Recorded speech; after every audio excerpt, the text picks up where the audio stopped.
Hello, everybody. I want to take this time to really talk about the drought in California because it's been a very important issue, mainly affecting all over the world, but especially about me. And I know a lot of you want to know my take because I live in Orange County, California. So before I get to the drought, I want to give you my basic takes about the state. Even though there's a lot I enjoy living here, there's a lot of policies that I'm quite disgusted with. Of course, I don't really buy into the fact that it's so bad what the Fox News and the Koch brothers want you to believe, but I do believe there are some aspects in terms of policy making that are kind of disgusting to me, as a matter of fact. And why is that the case where the cost of living, and it's just been so nickel and diming here? Well, I guess you can just point out it's just supply and demand.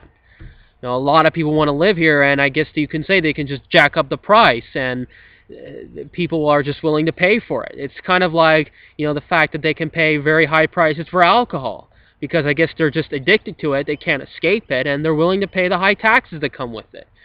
So I guess it's just common sense that you really have to point out. And do I really think that it's really worth living here for a person like me, paying all these high prices? Not really.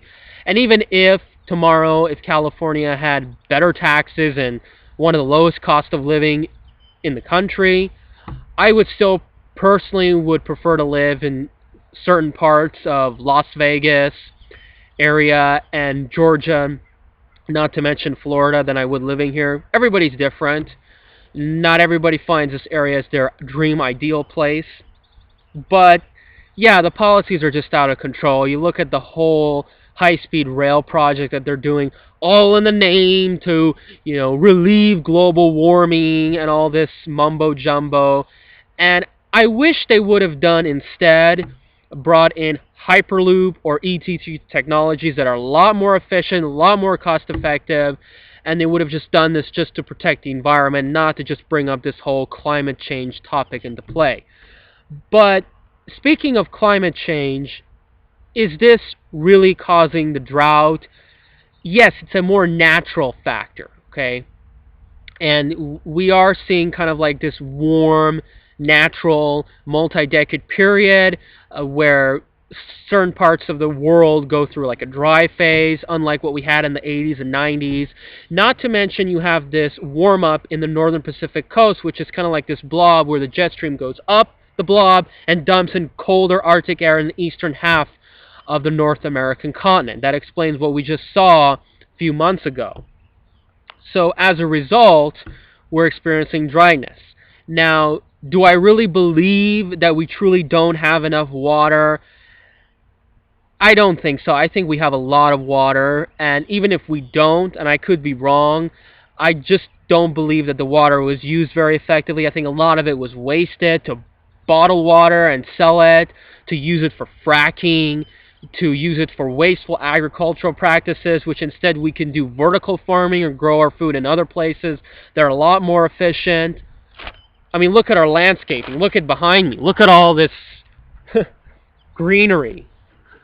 How is this place going to survive without any sprinklers?